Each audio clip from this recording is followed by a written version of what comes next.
Bon dimanche à tous, ici c'est le Père Baldo Alagna, le podcast L'Évangile du dimanche. Nous sommes au 5e dimanche du Carême. Cette semaine, nous voyons Jean, chapitre 11, des versets 1 à 45. Et vu que c'est une grande péricope, un passage trop grand, on va le commenter vite fait parce que sinon 2 heures ne suffit pas. Voilà. Disons que aujourd'hui le Christ nous prépare au mystère pascal. Il va nous dire la destinée de ceux il a la confiance, il a cru en Jésus et vient présenter dans ce chapitre 11 de Jean, dans ces versets, de l'épisode de Lazare. Et c'est comme ça qu'il va commencer. Mais avant de commencer notre texte, pour comprendre mieux le passage évangélique que nous allons commenter, nous prenons maintenant la préface. La préface, c'est cette prière avant l'Eucharistie que tout prêtre, pendant la messe, dans ce dimanche, il va offrir. Jésus-Christ, homme véritable, il a pleuré son ami Lazare, Dieu éternel, il le releva du tombeau. Ainsi, dans sa compassion pour le genre humain, il nous conduit par les sacrements de Pâques jusqu'à la vie nouvelle. C'est le grand mystère que nous sommes appelés à célébrer aujourd'hui dans notre assemblée. Avant d'entrer dans les ténèbres de sa passion et de sa mort, Jésus a voulu, pour ainsi dire, révéler à l'avance sa signification par cet miracle.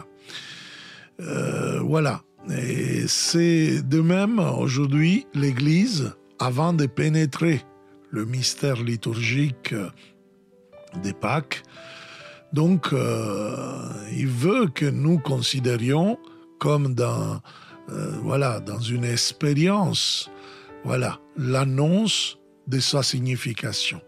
Ce qui s'est passé individuellement chez Lazare, c'est-à-dire son passage de la mort à la vie, la Pâque du Christ œuvre pour toute l'humanité, sa mort vainc la mort de l'homme, sa résurrection est un gage de la résurrection de l'homme.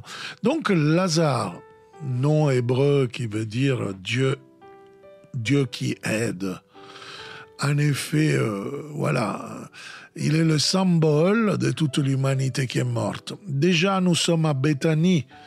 Il n'y a pas une famille, il n'y a pas papa, maman. Il y a 2 sœurs qui ont un frère malade qui s'appelle Dieu qui aide, donc Lazare. Et pour Jésus est averti de cette maladie qui va mener à la mort Lazare, Jésus ne bouge pas. Il bouge quand Marthe, en effet, il se met à un cheminement. Et il va annoncer que cette maladie est pour la gloire de Dieu, mais attention bien, il y a quelque chose qui change dès le moment que Marthe laisse le village. Et là, nous voyons un des arguments importants des évangiles, c'est-à-dire le village est toujours l'opposition à Jésus. En effet, cette communauté qui était des amis de Jésus, à Béthanie, Jésus allait se reposer, etc. Eh bien, nous croyons de la construction des termes utilisés par ce texte, qui en effet avait besoin d'une annonce encore plus forte, parce qu'encore ne croit pas que Jésus est Dieu. Déjà, dans l'utilisation des verbes grecs qui vont devenir demander et empêtrer. Bon, il y a plusieurs verbes qui sont utilisés dans cet évangile. Nous voyons que Marthe ne dit pas à Jésus demande. Demander, c'est pair à pair, mais empêtrer, presque supplier, c'est un inférieur au supérieur. Or, Marthe demande supplier plutôt le Père. Donc, nous croyons, moi je crois vraiment avec les exégètes modernes, qu'en effet, cette communauté reçoit une annonce forte de Jésus pour changer leur conception de la vie, leur conception de la mort. Bon, donc nous voyons, donc je le répète, Lazare est mort. C'est le symbole, excusez-moi, de toute l'humanité qui est morte spirituellement pour le péché. Je vous rappelle Romains 5,12 qui dit que par un seul homme, le péché est entré dans le monde et que par le péché est venue la mort et ainsi la mort est passée en tous les hommes, étant donné que tous les hommes ont péché. Il est passé dans tous les hommes, comme un fossile sur l'herbe du champ, comme une main glacée qui touche quelqu'un tôt ou tard sur l'épaule. Voilà, il va crier au tombeau, au sépulcre, viens. Et oui, la voix de Jésus dans la compassion, dans les larmes, il va crier, viens, Lazare, sors dehors. Lazare sort dehors. Et quand Lazare sur le point de mourir, les sœurs de Lazare vont dire à Jésus, ils l'ont envoyé quelqu'un pour l'avertir, celui qui tu aimes est malade. Jésus, au moment-là, avec ses disciples, dans un endroit calme, vraiment en réparation, un refuge plutôt, un refuge de la haine des Juifs qui veulent le tuer.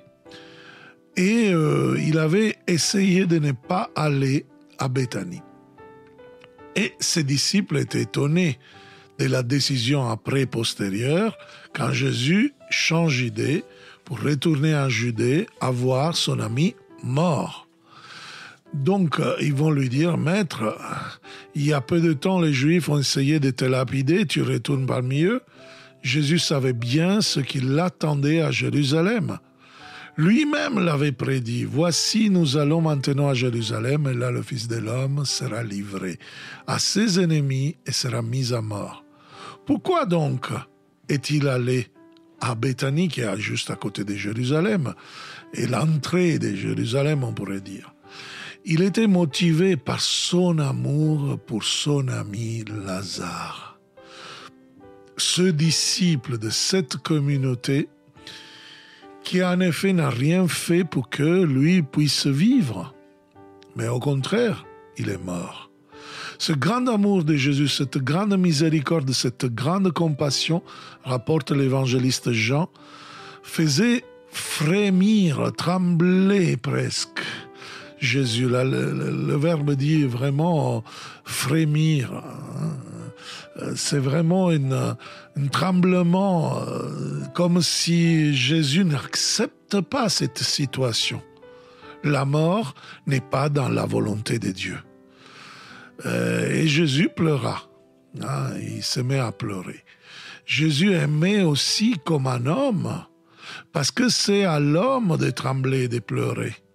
Lui aussi ressentait ce tourment de toutes les entrailles, ce resserrement du cœur, ce vide effrayant de l'esprit qui saisit l'homme face à la mort d'une personne vraiment chère.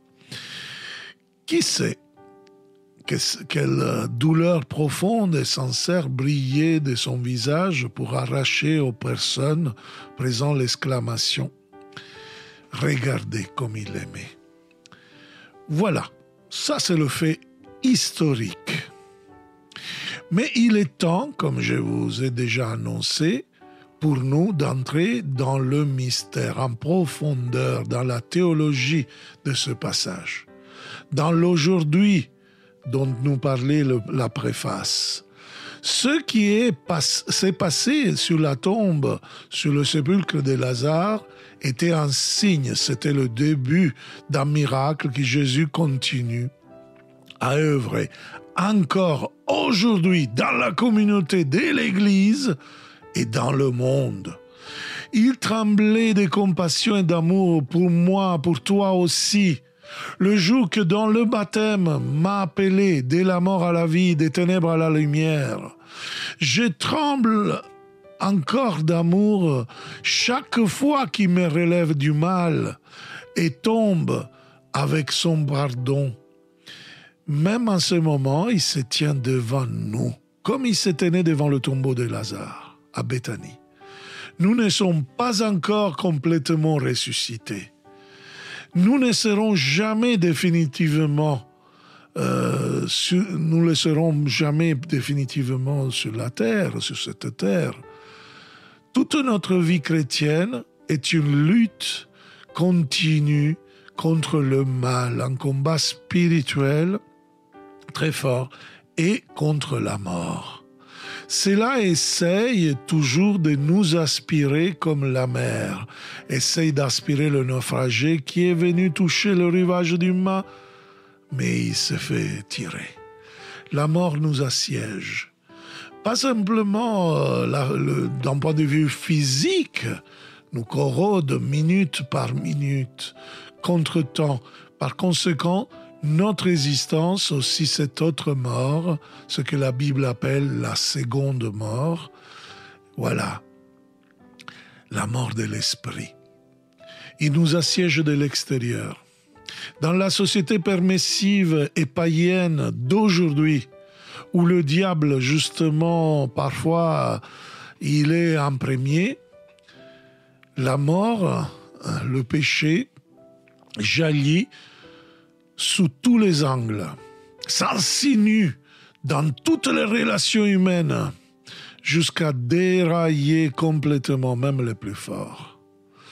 Mais le péché et la mort nous assiègent même de l'intérieur de notre communauté, de notre foyer. Les germes les plus dangereux sont en effet précisément ceux que nous portons en nous, dans notre chair.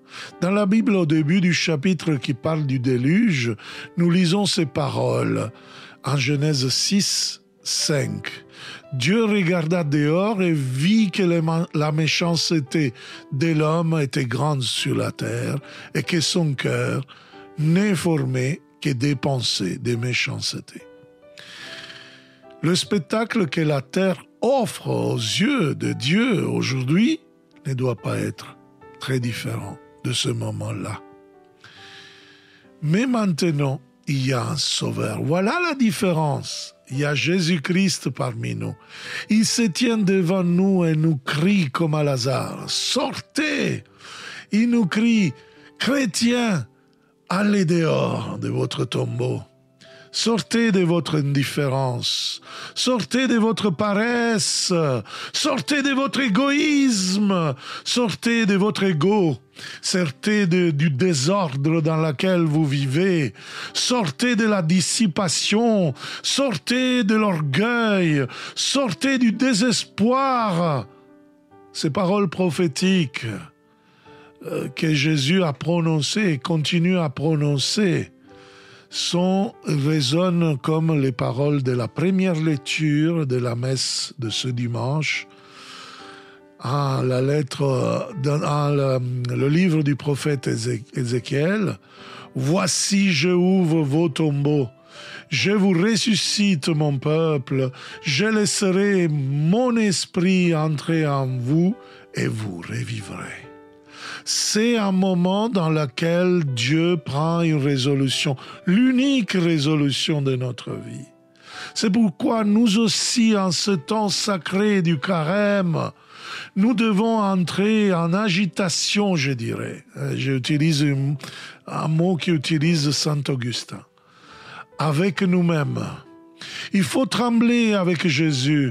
Il faut nous rebeller avec le péché. Lutter contre l'intrusion des forces du mal, parfois même dans l'Église. Eh oui, parce que si le mal est dans le monde, il n'y a pas de problème. Et s'il est dans nos vies de chrétiens, c'est là, c'est terrible.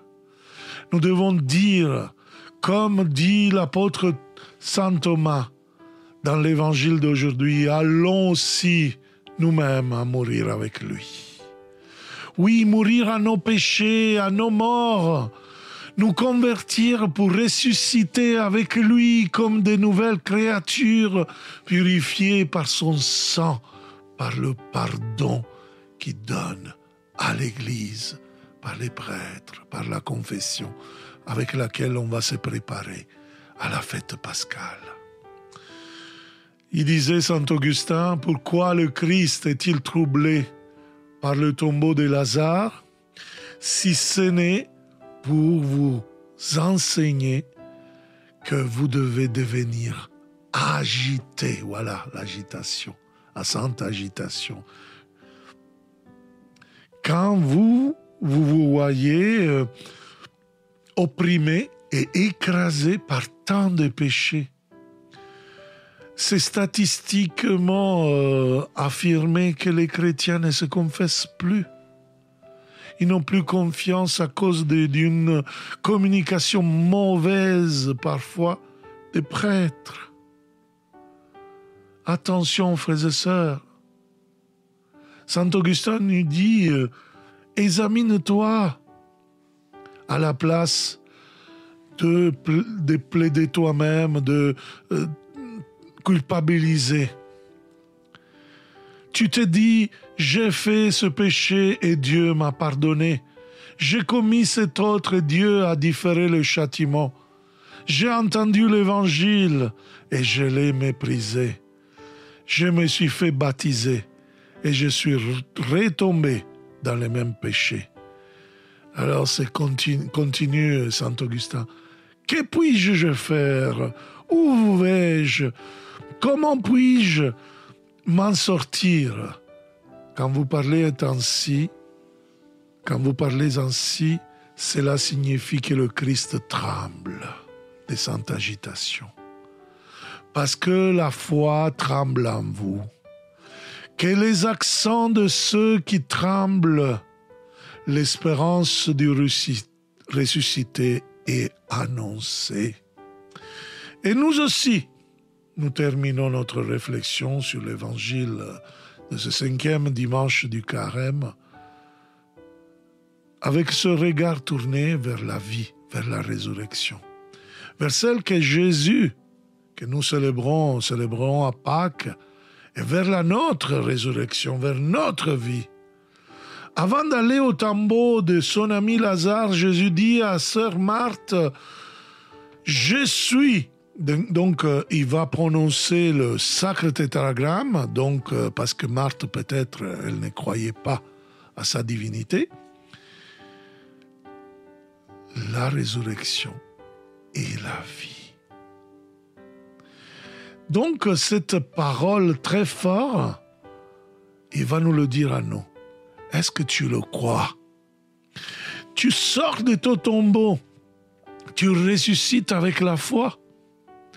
Oui, tu fais expérience de cette résurrection ici et maintenant. Que cette question de Jésus résonne maintenant dans notre assemblée, dans ce cheminement qui nous amènera à la Semaine Sainte. Voilà, la résurrection et la vie, c'est Jésus. Est-ce que nous le croyons? Est-ce que j'ai fait vraiment expérience du fait que je suis moi aussi la résurrection et la vie? Que moi, qui me fait maintenant, que je m'approche de l'Eucharistie dans la messe, je me fais aussi nourriture, boisson. Est-ce que nous le croyons?